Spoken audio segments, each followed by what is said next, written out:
We'll Okay. know. Yeah. All right. Very good. Here's the song. We're the United States of America. Unity and oneness is what we're made of. One nation under God, it's plain to see. We're showing the whole world what a country should be. United we stand in America, hand in hand in America. Together as one in a land that we love. United we stand in America. Good morning, everyone out there. Welcome to Changing Times. It is Wednesday, August the 19th. We are live at the Axe Media Group headquarters in Springfield, Missouri, and this is show number 305. I tell you what an amazing feat that is, and we've got a great show lined up today. I'm actually going to learn some things too, and Dr. Mary's going to take over. We've got some new news, things that have been discovered in our country, and I think that, and it kind of leads up to what we have time, I want to talk about the national debt today. It's an amazing number, and I just want people to realize, and as Jim Whining has told us, he's the CEO of Axe Ministry, we're going to spend September, October, up into the November election, each week talking about some of the things that we think people need to know about the election and the importance of the election. And so we're going to be doing that. You know, as I always say, this is the day. This is the time. There's no other time right now than today for you to be a follower of Jesus Christ. If you don't know Jesus Christ as your Lord and Savior, today is the day. Don't delay. Don't put it off. So write this for many reasons. Write this down with a pencil and paper. You may want to take notes of what our guest is going to talk about today and Dr. Mary Byrne. 4321 4321 ACTS@gmail.com. We would love to know what you think about this show. We'd love to know what you want to hear in the next 2 months before the November election. We want to hear from you. 4321 ACTS@gmail.com. Please let us know what you're thinking, if you like our show, what topics you want, things like that. But I tell you what, I think we're ready to go ahead and get started. I'll let Dr. Mary Byrne, my co-host, and she's going to introduce our guest, and he's a good friend of mine. He and I served in the House together in Jefferson City, and we're going to talk about something that actually contributes to the national debt. Yes, it does. And so, yes, and we're going to talk about the fraud involved in contributing to that. And so let's get started. Yeah, well, it is my privilege and pleasure to introduce one of my good friends. We've known each other for years. This Senator Mike Moon from, well, you know each other from Christian County. Right. And Mike has been a change maker, a difference maker. I've known him for over a decade when he first ran for Congress. And he did not win the election for Congress, but he entered the House in Missouri General Assembly, went from there into the Senate. So he has made a commitment to serve the people of Missouri for well over a decade. And one of the things Mike is, let me say, a significant marker for Mike is that he upholds the Constitution, and he wants everybody else in the General Assembly to uphold the Constitution as well. You would think that that's why they were there. But he has a reputation, a good reputation among the grassroots. It's pretty amazing when I go to gatherings where Mike is a speaker, or even if he's not a speaker and he's just in the audience and being introduced, he gets standing ovations. because the people respect his commitment to law and order. So one of the issues that Mike is a champion for is protecting children from the transgender medical industry. He has introduced and successfully had legislation passed to protect children, but we're going to, during this discussion, talk more about what the outcome of that legislation was and what it is now and what we need more to do. But first, you want to hear from Mike. So good morning, Senator. Good morning, Dr. Byrne and Commissioner Morris. Thank you guys for allowing me to be here with you today. Our pleasure. So what kicked this off was that last Thursday, the Department of Health and Human Services, actually it was the Office of the Assistant Secretary for Health, released a report called Wolves in White Coats. That's the name of this show. Mm-hmm. It's Wolves in White Coats, How Doctors and Hospitals Pushed and Profited from the Fraud of Gender Medicine. This is not to throw shade on anyone who's struggling with their identity. That's not the point. The point is that there are people who call themselves healthcare professionals who would commit fraud for the money that is made from people's pain. And we talk about this in the abortion industry as well. They take advantage of women who are confused, hurting, and anxious and push them into doing something that many regret later because it's not an objective, informed consent kind of process. It's highly pressured because it's highly profitable. So before we get into our discussion, Senator, I'm going to read an excerpt out of the press release from the Office of Assistant Secretary of Health about this report and introduced the video that was released with the report so people who only had 12 minutes to pay attention to this could get it all in that little snapshot. Then we'll come back to you and we'll talk about your work in Missouri and what you've seen here. Okay? All right. Okay, sounds good. So the report is called the press release, HHS releases report exposing fraudulent insurance coding for sex rejecting procedures on minors. Actually, last weekend was the first time I heard that term, sex rejecting. In other words, there's a coaching going on to encourage children to reject the bodies that when they're confused, there's this deliberate attempt to push them into identifying with the sex that is not aligned to their bodies. So here's the release. On Thursday, October 13th, so that was just 6 days ago, the U.S. Department of Health and Human Services today released a report, Wolves in White Coats, How Doctors and Hospitals Pushed and Profited from the Fraud of Gender Medicine, a commission report examining insurance coding practices. So again, this is not to throw shade on people who are suffering. This is to expose the people who would do nefarious things to take advantage of that pain. A commission report examining insurance coding practices, perverse financial incentives, and the provision of sex-rejecting procedures for minors, drawing on Centers for Medicare and Medicaid Services guidance, Department of Justice investigations, peer-reviewed science literature, hospital records, whistleblower testimony, nationwide insurance claims analysis, and interviews with patients and parents. The report presents HHS findings and recommendations about the industry pushing and profiting off of so-called gender medicine. A short-form documentary illustrating the report's finding and highlighting the stories of victims of predatory gender medical practices was also released in conjunction with the report. So we have that video to show our audience. And Dennis, I'll ask you to roll it now.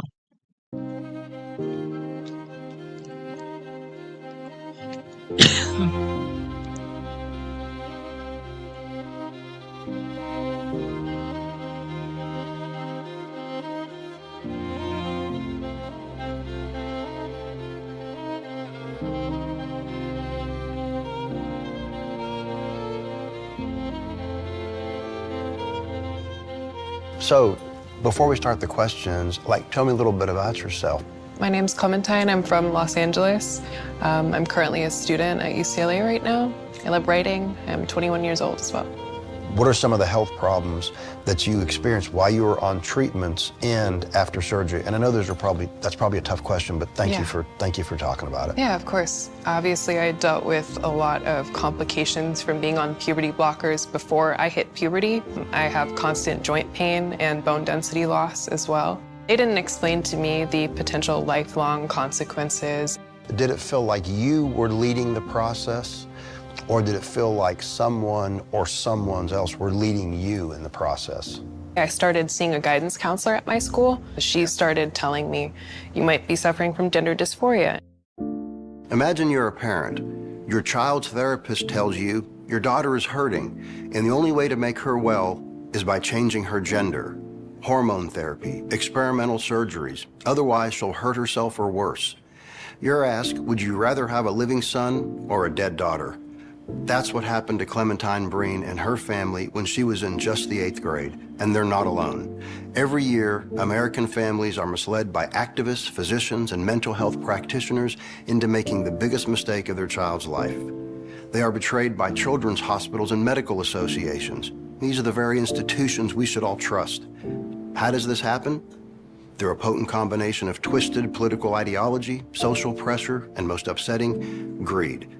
I'm Dr. Brian Christine, and the following testimonials will shine a light into this dark world of deception, medical malpractice, fraud, and stolen innocence.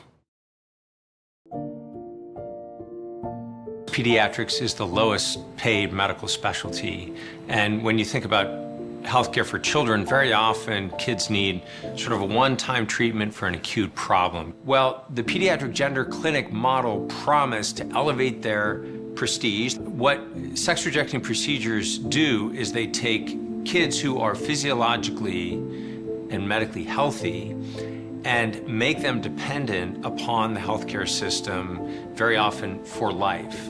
It's a sort of captive patient model that allows for continuous generation of revenues. Estimates range between $25,000 and $75,000 per patient. These generate enormous profits for hospitals.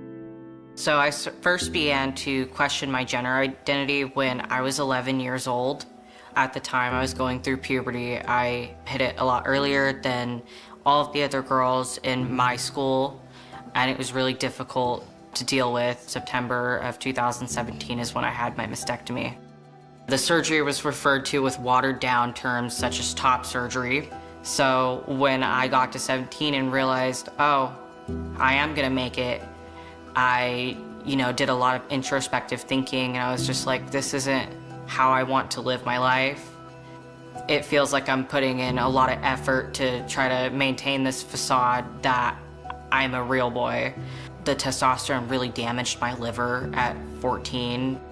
I have genital atrophy.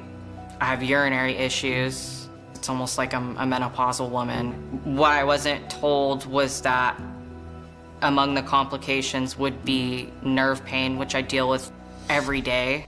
It sometimes feels like slicing or like an electrical zap. I also was not made aware that I would be left with mammary glands.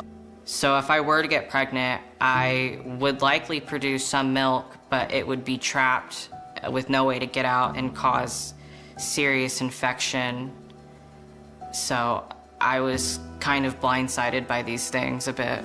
My doctors kind of did whatever they felt like. Unfortunately, stories like Layla Jane's aren't just shocking, they're big business. Initial procedures for sex-rejecting surgeries can cost over $100,000 each. It's a $1 billion a year enterprise, even by conservative estimates.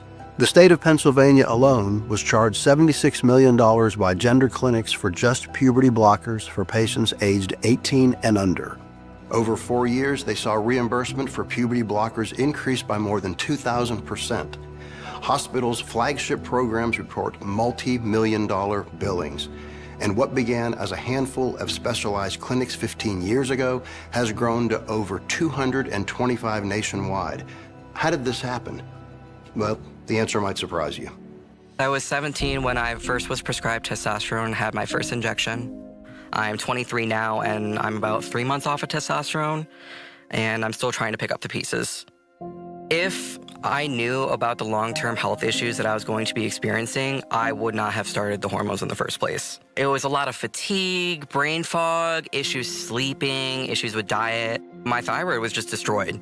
Once I was done dealing with the side effects of testosterone and decided to detransition, the clinicians and providers at the hospital just gave up on me. I feel like the system betrayed me. Everything changed after the meeting with the social worker at Children's Hospital. My son was 14 years old when he handed me a piece of paper that said, "I think I'm trans." He was influenced online, but it was confirmed when that Children's Hospital therapist told him he was right. Right after that appointment, my kids started acting really suicidal. My life stopped completely. Our house turned into a suicide watch. We were failed by our doctors, by the health insurance company, by the therapists. I had a lot of issues at home, and I had been sexually abused. I had met with a gender therapist, and they had told me that I was most likely transgender. I was not fully informed of the risks of taking testosterone. I had a seizure. My vocal cords thickened, and I have issues going to the restroom. There's no way to reverse that. When I was detransitioning, I definitely felt abandoned by the healthcare industry. The system treated me like an experiment, and it didn't work. If I could talk to my 13-year-old self, I would tell her that you are beautiful just the way that you are. So what we found is that for many of these patients and families, they're immediately railroaded down a pathway that pushes them into very rapidly and quickly embracing and accepting these irreversible sex-rejecting procedures. Many medical providers, many hospitals and clinics providing sex-rejecting procedures decided more or less just to lie about what they were doing. We were shocked to find that another common misclassification, another false diagnostic code, is a condition known as precocious puberty. This is a child who starts puberty at an abnormally young age. These false diagnostic codes were used not just to circumvent difficulties getting insurance reimbursement, but in states that had state laws that prohibited sex-rejecting procedures in minors, this false diagnostic coding was actually used to circumvent state laws as well. It's not just our children paying, or our families, or even the insurers. Our findings show that false diagnosis coding for puberty blocker prescriptions has led to over $47 million in fraudulent billing. It's a cost borne by both public and private insurance. In the end, it's paid for by you. But how did this happen? How did this culture of fraud and deception spring up right under our noses? Profit, pressure, and politics. Under the Biden administration, starting with an executive order about this issue and then continuing with various actions from various administrative state departments, there was a strong and consistent push to try to get coverage for sex-rejecting procedures, to get them paid for by various insurance companies or government entities or other benefits programs. So there was a strong push also from key personnel in the Biden administration. Admiral Rachel Levine at the Department of Health and Human Services, for example, leaned heavily on some of the professional medical societies like the World Professional Association for Transgender Health to actually lower their recommended age requirements for certain intervention to do these sex-rejecting procedures on younger and younger individuals. At the end of the day, you need to be able to discern between enabling and helping. That you giving me access to certain drugs, that you just giving me referrals to whomever I asked for didn't help me heal. It affirmed me in my delusion. I began identifying as transgender at age 11, started hormone replacement therapy at age 17, and by age 19, I had a double mastectomy. I could not have wrapped my head around what it would be like for them to cut my incisions back open and manually drain blood clots from my chest cavity until I lived through that, until I was on that hospital bed having it happen to me. At the time, I thought I was gonna die. Nobody will understand the complications that come with these procedures and these treatments until you experience them. Millions of dollars spent, hundreds of thousands of families misled, medical best practices rewritten or cast aside to serve this new agenda. So what have we got to show for it? Parents were promised happier, healthier children. Instead, the results are horror stories. Young, vulnerable patients steered toward life-changing procedures by a system created to increase revenue and serve an ideology, not their health. And when they questioned their treatment, when they stood up for themselves, that system abandoned them. I wish doctors showed the same compassion to me now that they did when I was originally transitioning. I was just kind of left aside and cast away after detransition. A child, I don't think, is capable of knowing whether or not their future lifestyle is going to be aligned with motherhood or fatherhood or parenthood in general. As much as I wish I could go back, I can't. I don't want to see more kids be harmed and come out the other side living the way that I do.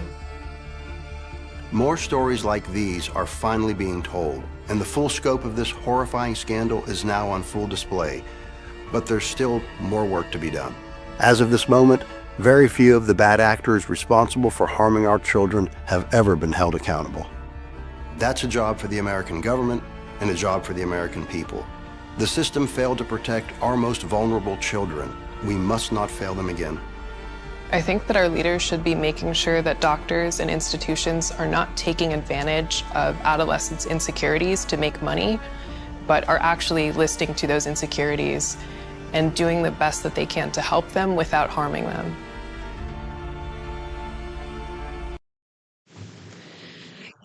Senator Moon, I remember when your wife, who's a nurse, was trying to describe what patients were not told when they underwent these kinds of surgical procedures. And she grieved for the lack of honesty that patients she had to care for were receiving from people who swore the Hippocratic Oath, that first do no harm. Regardless of what the choices of an individual are, they can't make an informed choice if they're not told all the information. So I want to know, I mean, there's been a recent development in that the Texas Children's Hospital was sued by their Texas Attorney General, and the U.S. Attorney General, I think, was involved in that case as well. That hospital, after Texas outlawed the procedures, they continued to do it with this fraudulent cover, I should say alleged fraudulent cover, of changing the codes for the diagnosis and for the treatment so that the hospital could continue to provide care that the legislature had made illegal. So the hospital says, we just want to be done with the lawsuit, so we're gonna do what they ask.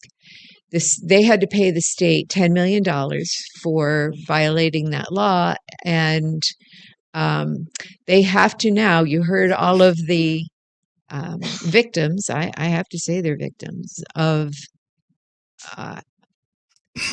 not making informed consent.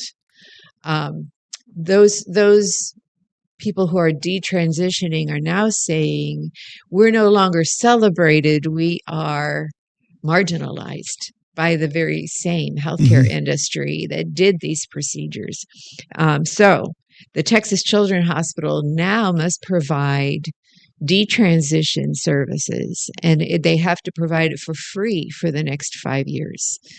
There was that compensation, the state's compensated, and the nurse who blew the whistle on that hospital, Vanessa Savage, I'm mentioning her because she would be a colleague like your wife, a nurse who was trying to provide the best health care she knew how, who was being undermined by her employer in doing that. She was fired, not because she didn't provide care, but because she reported the fraud to the federal government, to the DO, and they actually investigated her rather than the fraud of this billing process. So now she has restitution. The case is ended. She's been compensated. But she not only lost her job, she was blacklisted and couldn't get another one in pediatric nursing. So she was put through the ringer over trying to do what was best, what she was trained to do for children. I sympathize with Denise, your wife, for going through something similar. So tell us, what made you a champion in this issue in the state of Missouri? Well, first of all, I think you give high marks to Denise, and she is a wonderful woman and has a lot of accomplishments. There may be some mistake about her being a nurse. She does grieve for patients when she knows them, but she's not a practicing nurse. Okay. So, but thank you for that. Now, what brought this to my attention was a result of Arkansas Representative Robin Lundstrom. She contacted our office back in 2022, maybe 2021, perhaps, and asked if we'd be interested in considering filing legislation such as the SAFE Act, which she had filed in Arkansas. And in 2022, I decided to file the SAFE Act in Missouri, and along with Representative Susie Pollock. And I have to give both Robin and Susie kudos. They're the ones who took the lead on this. I kind of followed them on this particular part of it, but they did all the work, getting expert testimony to witnesses to come and provide testimony. And then, unfortunately, Susie did not make it back to the legislature after that particular session. So I filed it in 2023 again, and it started getting some momentum. The public awareness had been heightened, partially because there was a woman in Missouri named Jamie Reed who worked for the transgender clinic in WashU in St. Louis, and she was a caseworker.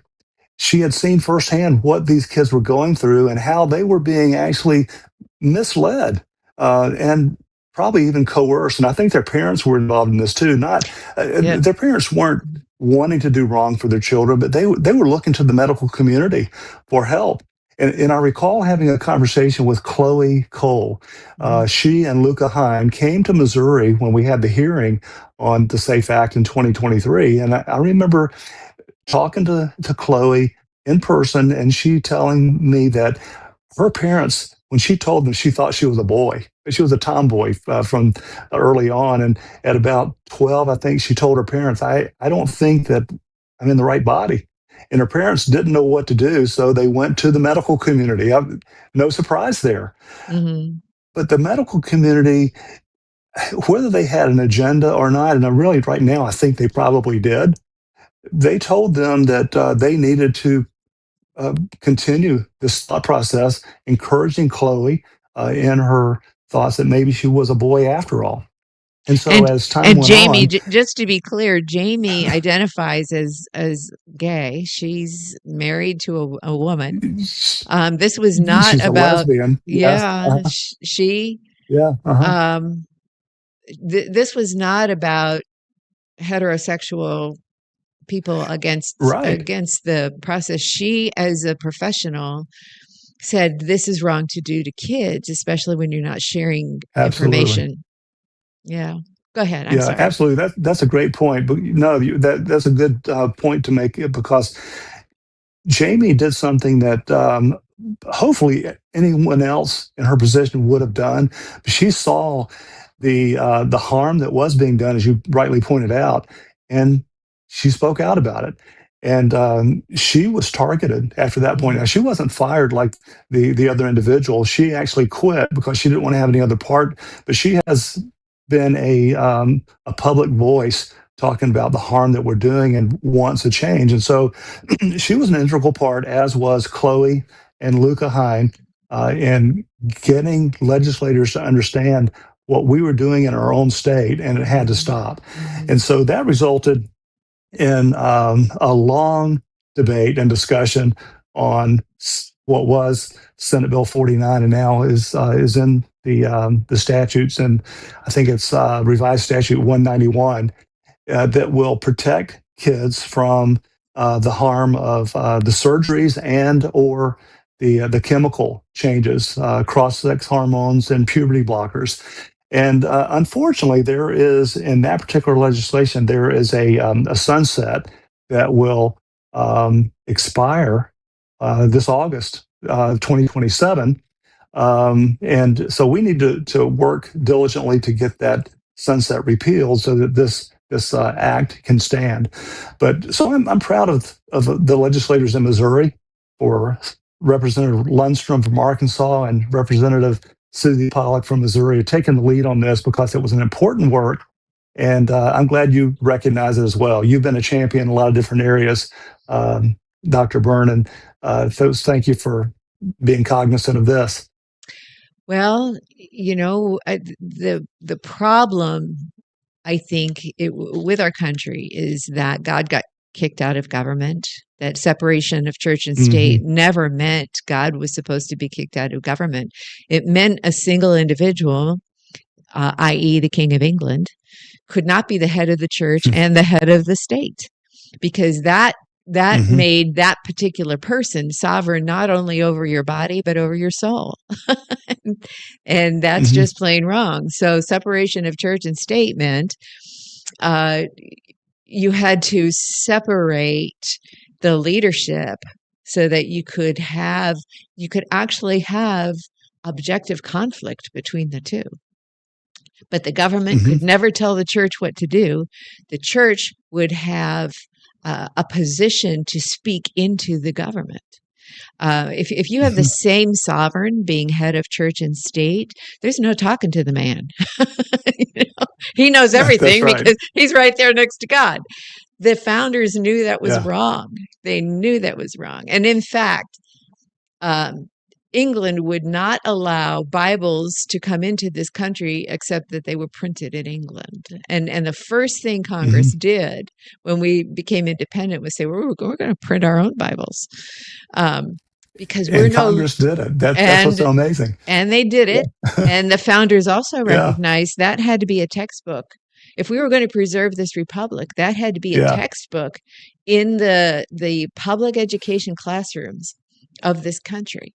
So, the current narrative is all wrong. And I think as Christians, we understand that you can't separate your value system from the policies you bring into government. I mean, what's good for humanity was written up in the scripture. There's no reason legislation shouldn't also represent that what is good for the people. And absolutely. So, I mean, we're both on the same page with that one. And in this particular part, when people can't speak for themselves, my background was in special education, so I was always advocating for people who wanted their humanity respected, but didn't necessarily have the tools or the voice to defend themselves. And that's what God says: defend the children and the innocent. So I came from that special ed perspective, and because it was children I dealt with, they were children with disabilities. Both populations were wrapped up in my career, my passion, my profession. That never left me. I know what it means to advocate for people who can't advocate for themselves. And our population who isn't given correct information cannot make informed evaluations of what is right in law. Now, the issue is not then to become a tyrant, but to broadcast the correct information, which is what we're trying to do here. There is nothing more genuine than people who have actually had that lived experience and say, had I been given informed consent, I would not have done this. That's legitimate. That needs to be told. And regardless of what other people's decisions are, we need to protect their right to change their minds and to change their treatment. So I find it fascinating that there's now, Texas Children's Hospital is opening the first clinic in the world to support these detransitioners. What are the prospects, do you think, of having similar clinics open in Missouri? I think it's altogether possible. The one thing I would change with the Texas model is that 5 years may not be enough, because there was a person who had gone through the transgender procedures, was now in their 50s, and had racked up, they told me, over $1 million in medical costs. And I don't know how they could afford that. And their life was shortened, apparently, according to their testimony. But when someone has been, I'll say the word tricked and deceived to go through these procedures thinking that it's going to change their life, which, yes, it will change their life, but not for the good, and then just cast them aside like this video purported, and I believe that's true, it's unconscionable to say, well, we'll give you 5 years and then see how that works. I think they're in for a lifetime of treatments, and whether that's going to be successful, I cannot say. But to your question, I think that it is possible that Missouri could adopt that model, and we've done harm to kids, and so we need to do what's right. So as we address this sunset issue, we've got a year to pass more legislation. It wouldn't just be, I would like to recommend, not just to extend or eliminate the sunset, but maybe ask hospitals who have provided the transition services to also provide the detransition. Here's something the report found, just to back up what they're saying about what they found in the coding and the dispensing of this medicine. To people who do not qualify as being in puberty. Okay. It says the report identified $11 million in puberty blocker claims coded as precocious puberty, a diagnosis for children whose puberty begins abnormally early and doesn't clinically apply to patients 13 years or older. Yet that puberty blocker was given to children 13 or older. HHS said 300 patients, including teenagers older than the diagnosis applicable, had claims billed this way. The report cited a Trans in the South, a guide to resources and services, which it says provided hospitals and providers with a chart listing. Okay, so this is an advocacy organization providing the hospitals with information on how they can fraud the system. All right. Provided with a chart listing diagnosis codes commonly rejected by insurers. So the way to get around this rejection, right, is to recommend different kinds of surgeries like a vulvoplasty under the code for vulvar pain. So actually it's a mental anguish, a mental pain, but you can get the code paid for if you just decide it was a physical pain. That's fraudulent. That's what we're talking about. And that's why Vanessa Savage was actually saying to the government, you're being fraudulently billed. And rather than investigate the hospital, they came to silence her. And so that's why the U.S. Attorney General would have to get involved, is because that she was reporting about a federal crime. And unfortunately, that's what happens when entities like these hospitals have such deep pockets. they can try to sweep something under the rug, which is obviously what happened in Texas. But I'm glad that the light was shown on that, and now you see the roaches scurry when they're Yeah. exposed. And Well, here's the yeah. deal. So now Planned Parenthood is cleared to dispense these puberty blockers. How do we know they're not fraudulently billing Medicaid? I mean, where's the investigation into how Medicaid and Medicare money is spent here in the state of Missouri? I know the that answer shortly is we don't, and there would have to be an investigation. So you brought up a good idea there that we probably need to take a look. Yeah, well, that's what I'm here for. I support I support the legislators on giving them ideas. So, yeah. You betcha. What else would you say about your experience in all of this? How has it impacted you as an individual? One of the biggest things that I realized, and it was demonstrated, is that, yeah, these are hard things. And legislatures are often presented with hard things. And often we say, well, we can't do this because we just can't get it done.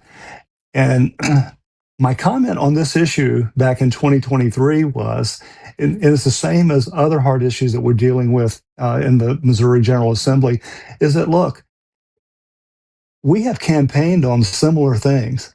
We tell people, yeah, we're going to go do things and we will take on the tough issues.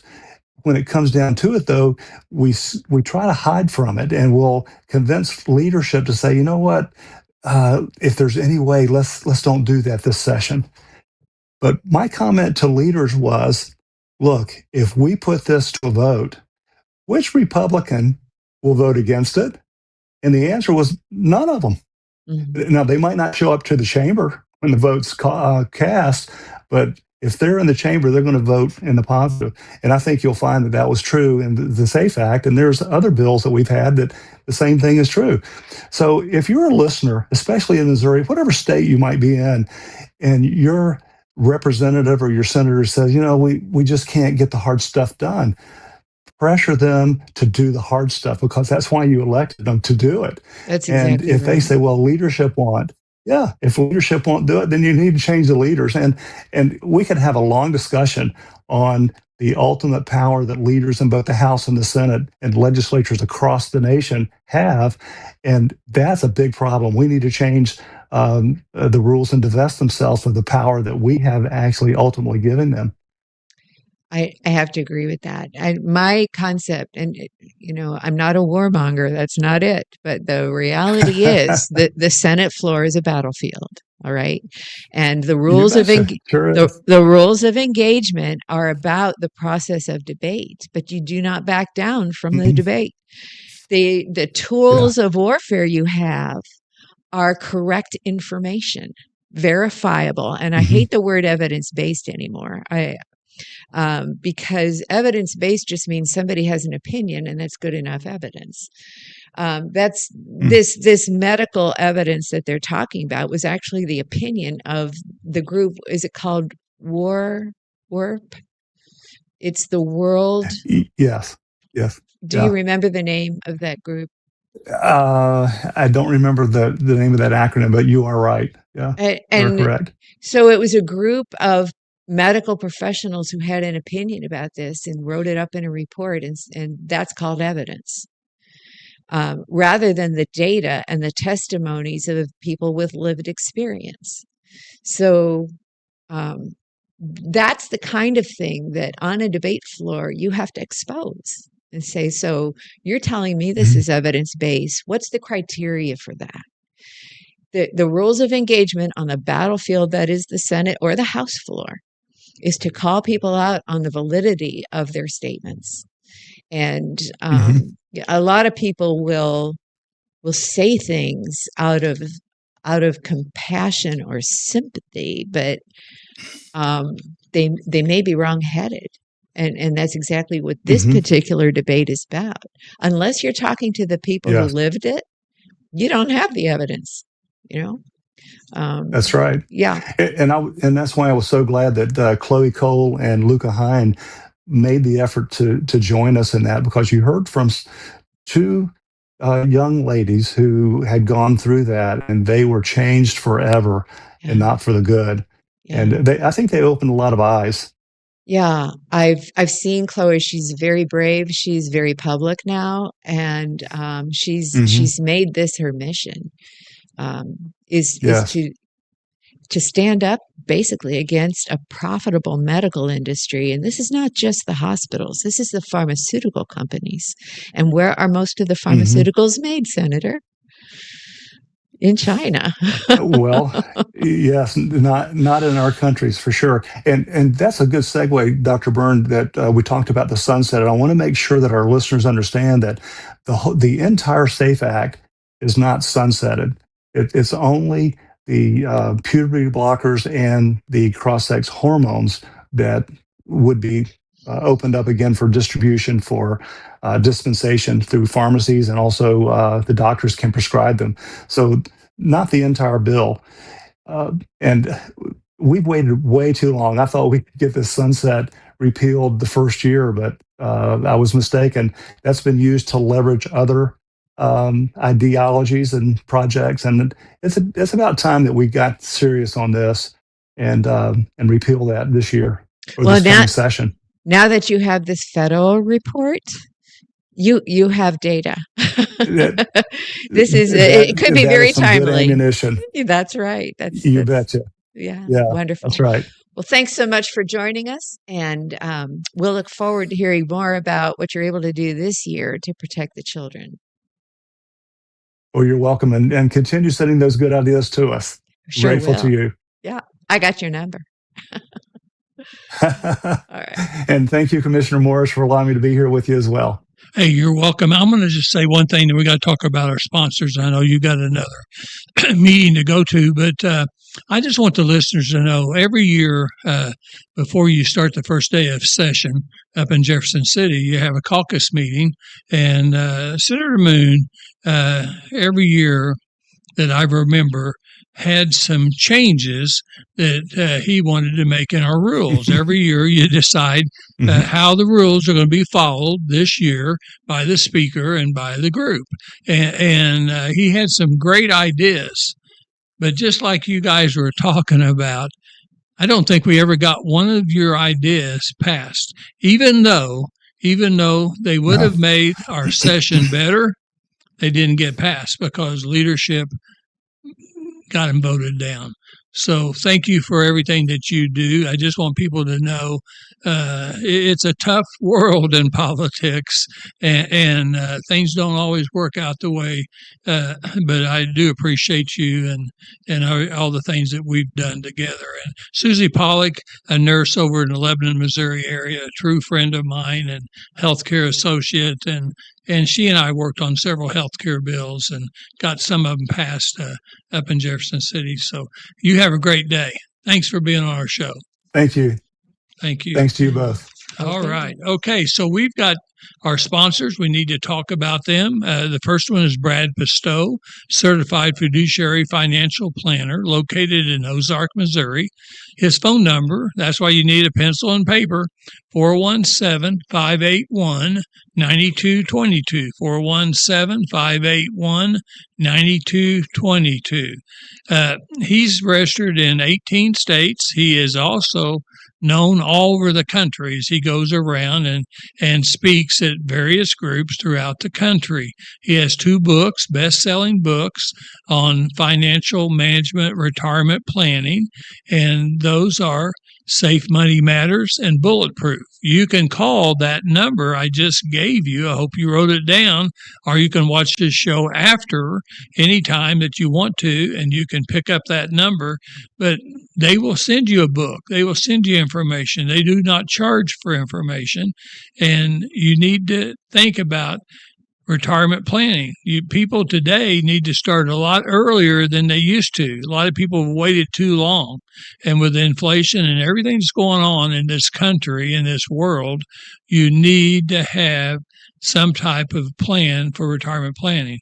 He's one of those guys that will make sure that if you work with him, he will figure out a way that you will not run out of your life before you run out of money.